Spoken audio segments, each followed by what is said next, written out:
All right, you guys, back for another episode to the Just Jenna podcast. Today, we are interviewing one of my students and dear friends, Tina, and I am excited just to give her a little bit of an intro and then I'll introduce her. So, today's guest is a powerhouse in the real estate world, Tina Bellevue. Oh my gosh, I'm going to say it wrong. Tina Bellevaux. Oh my I God, shouldn't laugh at you, Bellevaux. Bellevaux. Okay, You we could got go with this. Tina B. That's what a lot of people say. No, I can do it. Tina Bellevaux. Bellevaux. It's the anxiety of getting it wrong. Go on.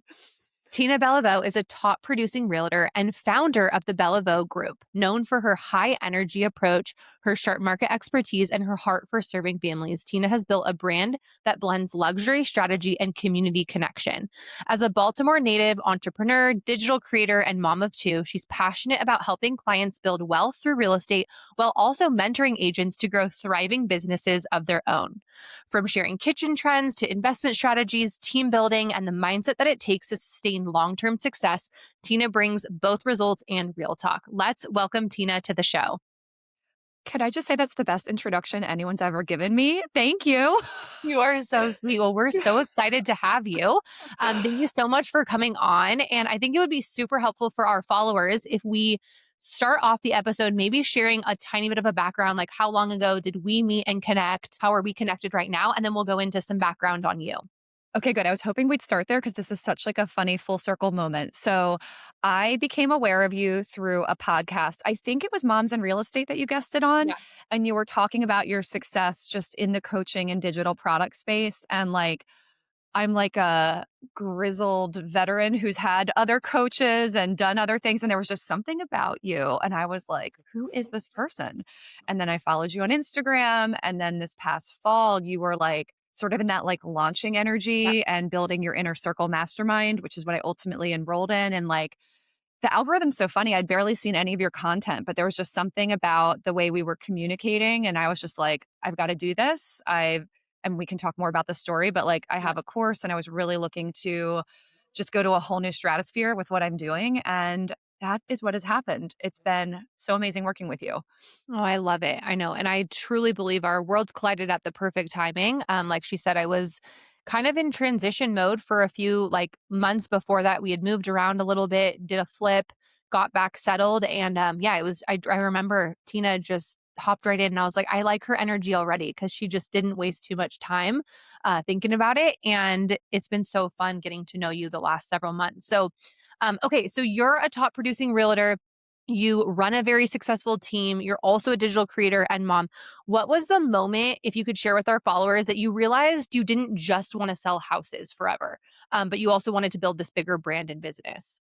Oh, I don't know why this question gives me a chill. It's such a great question. I feel like there's been a few tipping points, but I would say so I'm 40 and like I'm a Facebook OG. So like my first big hyper growth chapter in my business was very much fueled by just like my Facebook profile. This was in like 2013 to this like 2016 time range. It's when I formed my team. We went from 15 to 50 million in volume in 2 years. And it was before real estate teams were actually so prevalent. It was very like noticeable in the market. So like all these opportunities were coming my way. I had this huge engaged following and that was like very cool and fun. And then I remember getting asked to speak at this like pretty big conference in the mortgage space, which I had never done. I used to have such a terrible fear of public speaking. And by the way, I got over it by just doing it and realizing I didn't die and that I actually get like a lot of like energy from it. Yeah. Anyway, being on that stage, I was like, I love this. I love making an impact outside just the bounds of helping people buy and sell. So, That's so cool. That was yeah. like pretty much the gateway for me too, which is so interesting you say that. Like a speaking engagement that I was invited to, so nervous. And it's like crazy how you just your mind is expanded to new opportunity and like what else is out there. So tell me, as you started to like transition into building a team, well, tell us a little bit about that because I have a lot of listeners on this show, and I'm sure you will have people listen to in your world that are building these like solo businesses right now and they're feeling stretched at every end and like they're leaning towards, okay, I need some more leverage. I want more time back in my day. Like what were maybe some of those first steps that you took to like start building out the team that you have today? And what would you say to someone who's maybe in that position right now? Yeah. Well, first of all, it's like such a nuanced topic and there's like so many ways to build a team. And I think there's so much that goes into like, so the first thing I always tell people when they come to me about building a team is I feel like it's actually like a deeply personal decision. And sometimes people approach team building, I don't mean this in a judgmental way, but like a little bit thoughtlessly. Or they like partner up with someone just because they're lonely, or they hire the first person that comes across their plate. So I think like there's a few things that really go into having your team go well. And there's always going to be growing pains no matter what you do. But I feel like the two things are number one, like honest self assessment of what you're capable of at this time, like as a leader, what you have to offer. Do you even have an overflow of leads? Do you have time to train? And just like really looking at what you have to offer and like where you are, and then making sure that whatever hires you make actually complement that. Yeah. And I think that's a spot where a lot of people miss, and then they just end up with the wrong person, or maybe someone who would be really great, but they need training and your hair's on fire and you should have just like maybe like ponied up and hired someone like way more experienced. So I just think like intention and honest self reflection is, so this is sort of like a big picture answer, but Yeah. it's usually not like the tactics that are the issue. So yeah, like, and I think just like start where you are. Like I had an intern before I had anyone paid working for me. Then I had like a part-time person on an hourly, like couple days a week, couple hours a day. Then I had an assistant who was 20 hours a week. Then I got to a production point where I was comfortable bringing somebody on who was on a salary. And then in like 2013, that was when I got to this frustration point where I was very buyer heavy. So like I was out showing houses all the time and I really needed a sales assistant. And that's when I really started to like read about team building. I got a coach. I brought on a buyer agent, but I it was very clear that I was actually going to need a second admin as the production was like jumping. Yep. So my big year that I went from like 15 to 30 million and then from 30 to 50, I brought on two buyer agents, two full-time admins, and like really just built like a professional operation, and that allowed for everybody to really thrive. And that's not a lot of people, but that's just complex enough that like that's not the move for most people I talk to about team building. There's a lot of power in like this micro team model, which is like a very like popular phrase right now. Having an assistant plus like a showing partner can really give you freedom, but still preserve your profit. Cause that's like the other challenge you can run into really quickly when you start cutting people in on your deals on the production side. Like you really need to be growing your production or doing something to not just be taking a big pay cut. It's huge. I think there's a lot of people who get stuck in that too. So you built the team, you noticed, and I know this because I know you, but the followers and listeners today don't necessarily. So your time started to open up. Would you say a bit more as you started to get these systems in place and working really well with team building? Yeah, like my story, there's like a couple twists and turns like in the very short version. So as I grew my team to that level, we really dialed in systems in a major way. And like I just always say, like I'm a little bit weird, like I'm a little bit of a nerd, I'm techie. So earlier on, then like some agents are allergic to like templates, like setting up my Gmail. It's just like their worst nightmare. Yeah. Scrubbing my CRM, which like I appreciate. I don't love scrubbing a CRM either. But I did have like an aptitude for that. And that I think really fueled a lot of the stability in my admin team and also my salespeople because I was really able to give them great support. And then it's just like that whole thing where everyone's in their sweet spot and wins. But I will say, like, I just was producing more and more because at that time, my mindset was the only measure of success in a way was like income growth.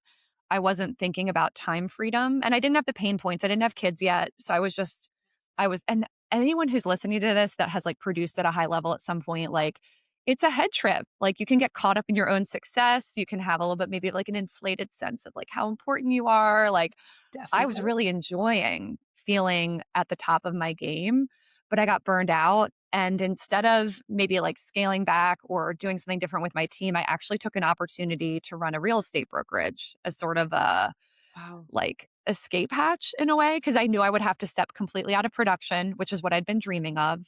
Because the one thing that is just really hard for me about real estate sales is being essentially on call, even when you have a lot of leverage. Like I just can't deal with that. So I have not been in production for 10 years. 2016 is the year that I Wow. decided to step out all the way. And I've only stepped in a little bit when I've had like complete necessity in the team. So I spent these 3 years building a Keller Williams franchise and learned a whole different sector of the real estate business and recruited. But that's where I realized I love teaching and helping agents even more than I loved helping buyers and sellers.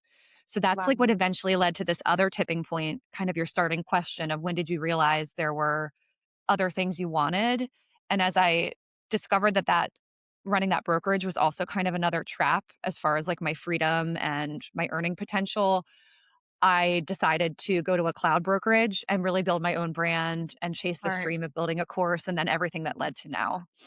It's so smart. I love that. So she has multiple different income streams for our listeners that I think it's important to touch on because this is something I always tell them and like stress the importance of how impactful it's been in my life to not just have like all of our eggs in the transaction basket or all of them in coaching.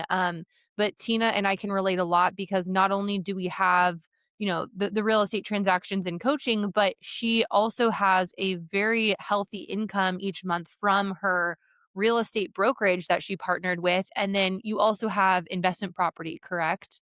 Yeah, yeah. I had a long-term rental that I sold last year, and then I have an Airbnb property in South Carolina, which was like a life goal for me. So I've got that. My revenue share is really healthy. It basically covers my very well compensated tenured admin salary, which is like Wow. ridiculous. And I haven't even given it the attention I could because I've been really more focused on like the course side of things.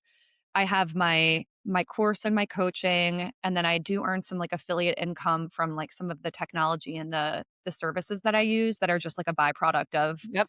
my passion for them. So it's pretty amazing what has happened. I could never have imagined when I started out. I just wanted to make $100,000, you That know? was exactly the same goal that I had. That's Yeah. so crazy. It's so cool. You just have no idea what's possible until you fully step into it. So, um, you obviously mentor other agents now. What is the biggest mindset shift you've seen newer agents need to make if they're going to want to sustain long-term success instead of having a bunch of wins, like these quick, short wins? This is like the best question you could ask me. And I feel like it's one of my challenges in a way with marketing my course because what I help people do is the really important foundational work that if you do it from the beginning, it will create insane freedom for you long term. But the immediate payoffs are limited. So I think people need to be at a point where they get that and they're ready for it. And sometimes when agents are just in survival mode, they do need to just like keep going with like a Zillow service or whatever the case may be. But where I really thrive is helping people build things that are slow and irritatingly not rewarding in the beginning, Yes. but, like, there's multiple examples, but I would just say working by referral, some people come out of the gate and just, like, crush it, but, like, I got my license when I was 19. Like, I did not have people running to me to sell their luxury property. I was, like, working rentals. So, like, building relationships from scratch and then a lot of like just system building. It's like even now, like I'm doing this boot camp next week and it's so much work, but I've told myself I'm like that I'm going to have a template forever and I'm not going to keep recreating the wheel. And I think we have to be able to talk to ourselves or have someone in our lives like a coach or a mentor or someone who's been there who can like remind you of that and also like hold you to account to really do that. And then similarly, I have a Facebook group that is kicking off at least like 5 to 7 million a year in inbound leads in my preferred zip code. And that's been happening for the last 4 years. But I started the group in 2015 and then I forgot it existed and didn't do anything with it until 2020. And then I started working on it a little bit more. And then now I'm bearing all the fruit of that. I've been building my email Wow. list gradually. So it's like, it looks amazing and it is, but I think a lot of people get stuck in that terrible beginning part where it doesn't feel good and you're just like, is this worth it? And I think it can get very murky because like the online world is so noisy and we see people seeming to go like viral and why this and why that. And like the reality is like for most of us, like it is just this like slower faithful path. And then at some point you have that like hockey stick. Yes, yes, and that's the part that so many listeners right now are stuck in, and that's okay. Like, we all have to go through those seasons, but I would just encourage you to surround yourself first of all. Tina and I both have done that, where we are actively surrounding ourselves with people who are where we want to be, who are able to take us and pull us in the direction we need to go in.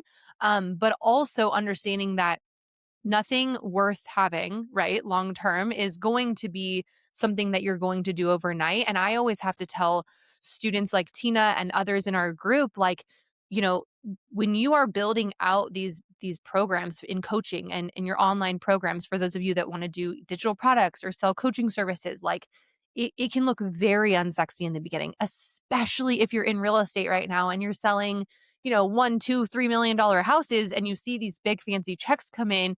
It can feel discouraging, like, "Oh, I'm gonna go sell a digital product." I remember my first one was $67, and I'm like, "This is a joke." Like, I sold 3 this month. Like, I can't even pay for my groceries with the income that I just made. Like, I didn't see the vision in the beginning, but to Tina's point, it took a lot of trusting the process, following people that had gone before me, like what I needed to be changing and shifting. And ultimately, that was my offer suite. It wasn't set up the way that it, needed to be for me to make the income that I wanted to.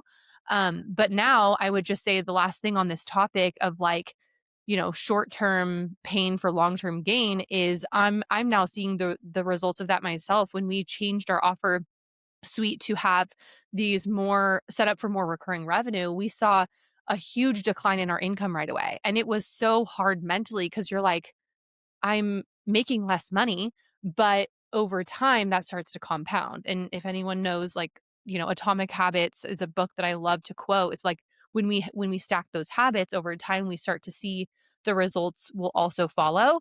And it's been, to say the least, life changing now, but it doesn't start off that way. So, okay, Tina mentioned going viral. So I'm like, we have to go into this. Tina has had some amazing success recently with her social media, seeing more alignment in who she's talking to and the people that are following her. So let's talk a little bit about that, Tina. What has kind of made an impact for you? What are some things that you're finding that are working well for you when it comes to social media growth? And you can talk about Instagram, Facebook. We want to hear all of it. But yeah, we'd love to hear your perspective of where you're at right now.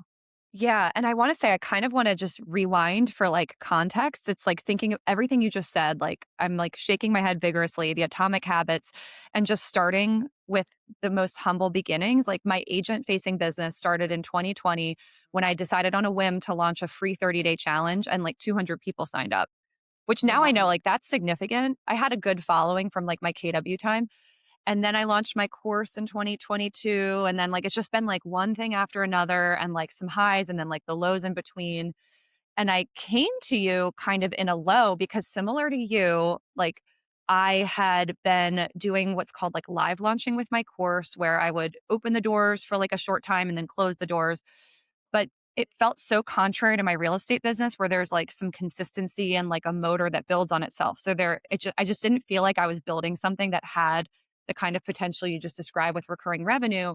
So then I went on this journey of doing ads and like running ads on Instagram and Facebook. And it just turned out that it was another lesson in like why I just don't work that way, at least at this time, because it's like, a different kind of lead, working with colder leads. There's no Definitely. trust. The conversion was difficult. But I gave it like a good amount of time and financial investment. And then I was like, this isn't for me. Like, I don't know what is, but I need to go organic again. And I like shut everything down this time about a year ago, last spring. And then I spent the summer starting a new Instagram account just for agents. Because one of the things about me, and this may help anyone listening who has two different avatars, I know you're like smiling. For some of you, it's better to just have everything in one account. But like, I still have an active real estate team. All of my clients follow me. I'm really trying to represent that I'm a realtor and not like I've left all that behind and that I'm now coaching. So I was very bottlenecked. I just felt like I couldn't speak to my agents on my main account. It just didn't feel right. So I waited too long to just try something new. I don't know why I had so much resistance. Because I think when I do something, I want to know that I'm going to do it and do it well and follow through. So I was just like, am I ready? Am I ready?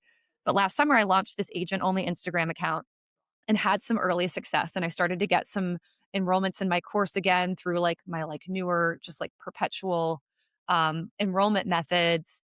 But then it was kind of quieting down. So then I found you and decided to jump into Inner Circle in October. And you started helping me. I mean, you helped me map out a plan for my income goals, but also getting to that point of like recurring revenue and not just Yep. being on a transactional treadmill.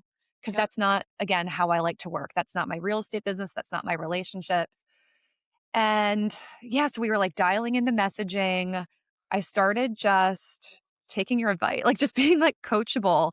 And you provide, and then at some point you added in these templates. And so your social media coach, who is inside of our inner circle, every week we get like a bunch of trending audios, hooks, what's just trending overall, like posts you can emulate, story templates. So I just started using it and not overthinking Yeah. and not being afraid and just learning and testing and just like detaching myself from the outcomes a little bit. Because as much as I know about everything I said prior to this in this episode of like, do the ground level work, the results will come later. I think there's something for me with Instagram where I just could lose faith in myself from just like a couple bad days or a couple posts that didn't perform and just question myself and almost not know what to change. And I think that's a trap a lot of us probably fall into where we're willing to keep doing the work, but it's sort of like, but I actually don't know what to change, which is where having coaching has been a game changer. So, long story longer, fast forward in early February. So, this is like early March. So, it doesn't matter when you're listening. A month ago, give or take, I was on one of the Zooms with Emily, your social media coach, and I decided to go all in on trial reels and follow her advice, post 5 a day just on weekdays because I've got 2 small kids, and on the weekends, I just find, like, I just don't have the focus to post. Um, so it's not, like, perfect, but for me, that's, like, insane to be creating that much content. I was not creating to me, like, making one grid post was, like, an overthought project that I would do, like, 1 a week. You know, that's, like, how I came into, um, your coaching world. So I've been, like, ramping it up and just started testing, and my first, couple weeks of the trial reels were what I was used to, 100 views, 200 views. That one didn't have anyone find it, like, just like, where you just could, like, give up, but I was like, "No, I'm gonna keep going," and then I started to hear chatter on the weekly social media Zooms about, like, if you keep going for, like, 30 to 45 days, like, you can really see some traction, and I was like, "I'm gonna keep going, I'm gonna keep going," and then I tried this one particular hook, which is speaking to the agent I'm most passionate about helping, the agent going from, like, 10 to 20 million or going from 10 million to like way more freedom and leverage, if not also a production increase. And the reel started to pop off. And I've seen all this growth in followers, people who are aligned. And, it's just like so affirming to see something work. Then I did more trials and they were all like, nah, like kind of okay. And then I just looked back at what worked and put my head together with you and Emily. And then I have several more trials from the last 48 hours that are just like flying. Like one's up to 15,000 views, which for me in trial is like huge. Um, Especially targeting like just realtors, it's not just like I've had reels go viral on my main account of my house renovation and like my kitchen and like the reach is just so different. But Yep. because my account is so niched and I've really dialed in my messaging, it's like pulling in the right people. So yeah, I've grown from 2,000 to almost 3,000 followers in the last month, give or take, like broad strokes. And I mean that's 50% growth. It's insane. Oh my gosh, it's so cool to hear. You've even inspired me. Like there's getting these ruts, like same with trial reels. Yeah. Like, oh, I don't know if I'm seeing it. And that's what's so cool about being in close proximity with each other is like we continue to just pull each other up, up, up. And it's so cool to see where Tina's at. So thanks for sharing that story. I know someone needed to hear that today that's maybe been giving up on their content because they're not seeing the success that they hoped or wished for in the time that they gave themselves, right? We always give ourselves like a time frame. We're like, why hasn't it happened yet? And we're like, well, sometimes things do. They take longer than we hope. And I just heard our coach say today, our social media coach that works with me very closely, that for some folks, it's even up to 90 days for their trial reels, which can feel so disheartening. It feels like a long time, but would you do something for 3 months consistently, like, if you knew that it was gonna have these astronomical results and pay off at the end? I mean, I think I would. So it's hard because we don't always know when something is gonna pop, but that's why we look at the data. Like Tina said, you go back to the data, you see what's working well, and you rinse and repeat that. Like, we don't have to reinvent the wheel every time. So, thanks for Yeah, and sharing. what's can I just say 2 things about that? Like, it's crazy because trials keep going to non-followers. So, like, iterating I know at some point this content's gonna get tired, and I just came up with a new concept that's, like, a completely different subject area, but following because like, one of my superpowers, but something I think also held me back on Instagram is, like, I always say, like, I'm not aggressive, I'm not full of hot takes, I'm not, like, Miss Unpopular Opinion, I'm, like, very earnest, and I feel like sometimes that doesn't play so well on Instagram. In a way. And I'm like just really leaning into like the fact that I'm an educator, I'm Mhm. smart, I really know what I'm doing, and I can lay it out for people in a way where they're like, I can actually do that. And I think that's one of my superpowers. And I'm finally seeing how I can funnel that into my captions. But like that had me really stopped for a while. And then I also want to say, I saw somebody post if you knew that to make $1 million eventually, all you had to do was post 3 times a day, which is what you do, would you do it? And I read that and I was like, come on, Tina. I can do Like, this. how long, like, would I keep posting 3 times a day with no results for even a year if I knew I could eventually make $1 million? I would. So it Yeah, really I would shifted my too. mind. Yeah. It's so true, and that what's so great too about social media in general, since we're on the topic, is, like, you're continuously getting these people's contact information. If you have a podcast or you got other forms of content, like, it's not like this content is just, one and done. Like, you're building your brand, you're building your awareness, and what I always go back to is, like, this is something that, 1, is sellable, which not a lot of people talk about, but 2, it's transferable. Like, you can, once you build a brand on social media, Tina could go into more speaking engagements and start getting paid for bigger stages. Like, there's so, people we've had multiple students in the last year launch books. I'm helping actually another girl right now with the beginning stages of it, and it's just so cool to see how you can take this in so many different directions. And digital products and coaching being the main thing that I teach, but there's so many other facets of it too. Yeah, I feel like it's insane, like, when you build a big platform, it's just like the world is at your fingertips, and you can't even predict what it's going to be. You can envision it and hope for it, but, like, some of the things that have come to fruition for me, opportunities that have come my way, like, I wouldn't have expected that my 3-year-old was gonna get picked for a modeling gig because of, like, the fact that I'm really good at taking photos now from all my social media. Like, it's just funny, like, these random things have happened. So many, if I made a Yes. list, it would actually not sound true. So Totally, and same for us. It's like, what did we just get sent? We got sent all of our bedding and, like, sheets and pillows and organic comforter and all this stuff, and I'm like, "That's not even what I talk about necessarily on my page," but it is a byproduct of showing up every single day and being consistent, and other brands, other people, they see that consistency, and it's really, at the end of the day, about staying top of mind. So, okay. Last question before we end this amazing interview with you. I'd love for you to chat with someone specifically who's listening that knows they're talented, they've been in business, they've had really great results, but they are intimidated to put themselves out there. What would you specifically tell them about building that visibility and credibility online? oh man, that's like a tough question. I think,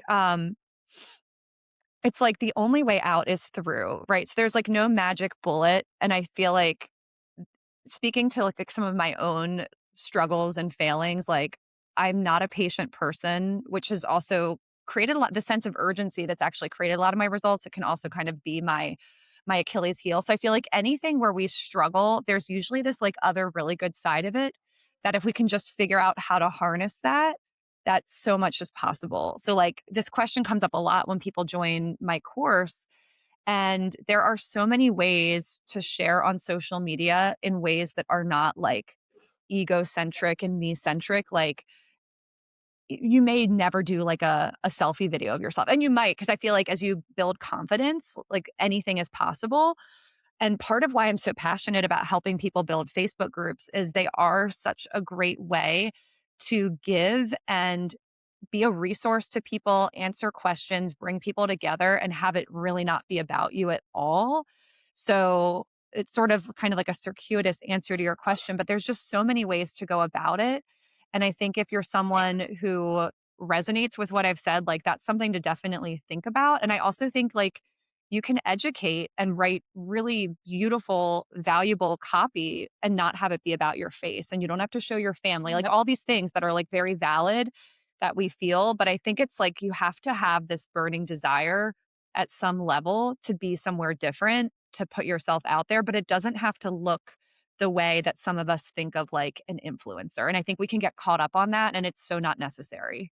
No, and I think it's even more powerful when people step into who they are and it doesn't always look like someone else. Like we have a couple students right now in our programs that I'm like, I don't think I've ever seen content posted that way before, but one of them, she's in healthcare industry and she's growing significantly in her own way. And I think that is what makes it unique. It's like, okay, I'm not just a carbon copy of like the next person in the healthcare industry. I'm Gina. Like I'm who I want to be, and she's a little bit older and social media doesn't come naturally for her and her text might be like off to the side sometimes or blocking her face, but like those are all things that we get to coach her on and help her improve, and it's like just put yourself out there. Like you just have to start somewhere and then you can get better. I think in the example of what you just gave, it's like when you're giving value, like ideally you don't get in your own way with like your captions being unreadable, but like we're all just out there looking for the best information and we like recognize it when we see it. So it's like you just don't have to worry about how it's formatted. Exactly. Okay, so I would love for the listeners today to connect with you. Tina, where is the best place for them to find you online and join anything that you have going on? Yeah. So the best place is to just find me on Instagram. It's at High Performance Agent. And then I've got like a link tree on there with a lot of my free resources. And you can read about my course, which is called High Performance Agent Academy. And then I too have a podcast also on the same brand, the High Performance Agent Podcast. And it's a lot of like tactical stuff. So for people who are like, I just need some new ideas, that would be a really good place to dig in as well. Yay. I'm so excited. Well, thank you so much for being on today. This was so awesome to chat with you, and I'll see you soon. Thank you. Bye.